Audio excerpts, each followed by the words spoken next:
नमस्कार, मैं हूं आपके साथ आस्था कौशिक। पहलगाम अटैक के बाद भारत सरकार ने सार्क वीजा रद्द कर दिया है और जिसके बाद भारत में रह रहे पाकिस्तानियों को 48 घंटे के अंदर देश को छोड़ना होगा। और सरकार के इस फैसले के बाद भारत में रह रही सीमा हैदर के भविष्य पर भी अब खतरा मंडराने लगा है और सोशल मीडिया पर खास तौर पर यही चर्चा हो रही है कि सीमा हैदर को भी क्या अब देश छोड़कर जाना पड़ेगा।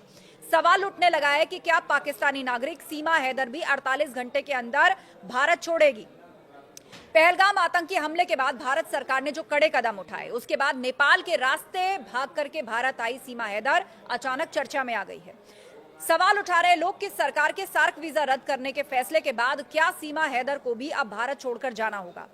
दरअसल पाकिस्तानी नागरिक सीमा हैदर 2023 में नेपाल के रास्ते भारत में अवैध रूप से आई थी और अपने भारतीय पति सचिन मीना के साथ वो नोएडा में रह रही है।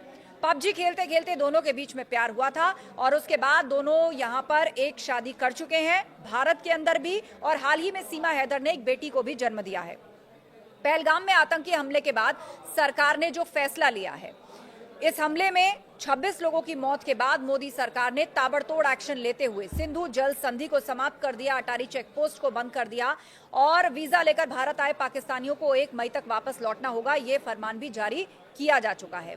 और भारत में जो पाकिस्तानी रह रहे हैं 48 घंटे के अंदर उनको भारत छोड़ना होगा। पाकिस्तानी जो कि वैध वीजा लेकर रह रहे हैं उन्हें 48 घंटे का वक्त दिया गया है। सरकार के इस फैसले के बाद सीमा को भी देश छोड़ना पड़ सकता है, लेकिन इसलिए राहत सीमा को मिल सकती है जो जानकार मान रहे हैं, क्योंकि उसके पास कोई वीजा ही नहीं है। वो अवैध रूप से भारत के अंदर आई थी और उसका ये जो मामला है वो फिलहाल अभी कोर्ट के अंदर चल रहा है। इसके अलावा ये राज्य सरकार पर भी निर्भर करता है कि वो क्या फैसला लेती है। सीमा के जो वकील हैं उनका कहना है कि चूंकि एक विवाह सीमा का भारत के अंदर भी हुआ है सचिन मीना के साथ और हाल ही में दोनों की एक बेटी भी पैदा हुई है, ये तमाम दलीलें सीमा के वकील देते हुए नजर आ रहे हैं। दूसरी तरफ सोशल मीडिया पर एक वर्ग ऐसा है जो सीमा हैदर को भी पाकिस्तान भेजने की मांग कर रहा है। जी हां, आतंकवादी अटैक के बाद देश में गुस्से की लहर है और भारत सरकार सार्क वीजा रद्द करने के बाद अब सोशल मीडिया पर सीमा हैदर को वापस पाकिस्तान भेजने की मांग उठ रही है। यूजर्स अलग अलग तरह के कमेंट कर रहे हैं। कुछ लोग पूछ रहे हैं कि सीमा हैदर का भविष्य क्या होगा। एक यूजर ने पूछा, भारत सरकार ने पाकिस्तानी अधिकारियों को अपना सामान समेटकर चले जाने को कहा है, तो क्या सीमा हैदर की भी वापसी होगी? क्या सीमा हैदर को भी टिकट बुक करा लेना चाहिए वापसी का, या फिर प्रेम से हो रही नई कूटनीति के तहत सीमा हैदर को छूट मिलेगी? एक यूजर ने तो ये तक पूछा कि सीमा हैदर अकेले पाकिस्तान जाएंगी या अपने पति सचिन के साथ, और हाल ही में जो बेटी हुई है वो कहां रहेगी, क्या वो भी इनके साथ जाएगी? तो दरअसल इस फैसले के बाद सोशल मीडिया पर यही सवाल जोर पकड़ रहा है कि अब सीमा हैदर का क्या होगा। विगत दिवस बहुत ही दुखद आतंकवादी घटना पहलगाम श्रीनगर में पाकिस्तान के द्वारा साजिश और षड्यंत्र के तहत हमारे निर्दोष निहत्थे जो सैलानी टूरिस्ट गए हुए थे, घूमने गए हुए थे, हनीमून मनाने गए हुए थे, कश्मीर की अर्थव्यवस्था को मजबूत करने गए थे, और वहां पर दुखद घटना हुई जिस संबंध में सीमा अपनी बेटी और खुद बीमार होने की वजह से अस्पताल में होने के बावजूद बहुत दुखी हुई, बहुत परेशान हुई, क्योंकि सीमा पाकिस्तान से सनातन धर्म ग्रहण करके नेपाल पहुंची थी। नेपाल में सचिन मीना के साथ विवाह करके भारत आई, भारत में भी शादी हुई और शादी के बाद पिछले माह उसने भारत में एक बेटी को जन्म दिया है। और भारत सरकार ने इस संबंध में जो निर्णय लिया है सार्क वीजा टूर के संबंध में, जो बहुत अच्छा निर्णय है, आतंकवाद खिलाफ निर्णय है, लेकिन सीमा के मामले में सीमा के सारे डॉक्यूमेंट्स माननीय गृह मंत्रालय, भारत सरकार और एटीएस के पास जमा है। माननीय महामहिम राष्ट्रपति जी का याचिका लंबित है।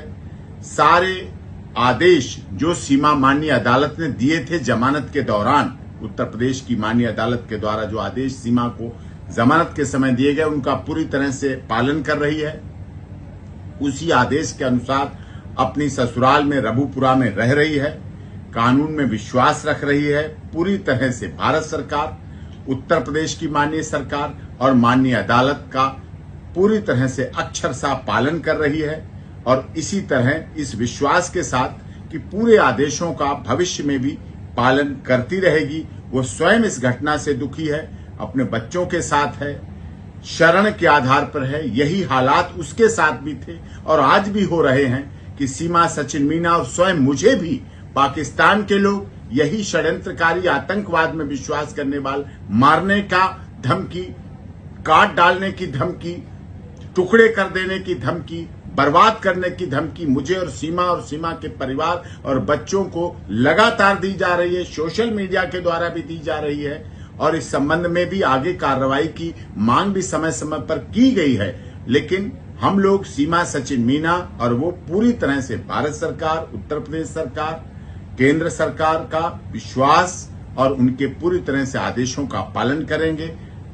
पहलगाम की घटना से पूरी तरह से सभी दुखी है और माननीय अदालत का आदेशों का पूरी तरह से पालन किया जाएगा, शांतिपूर्वक कानून में विश्वास रखते हुए। और सीमा सचिन मीना को भारत सरकार, उत्तर प्रदेश सरकार की सबका साथ, सबका विकास, सबके न्याय के साथ सीमा शरण के आधार पर आई हुई, क्योंकि सीमा को तो वहां मार डालने, काट डालने की धमकी दी जा रही, इस आधार पर यहाँ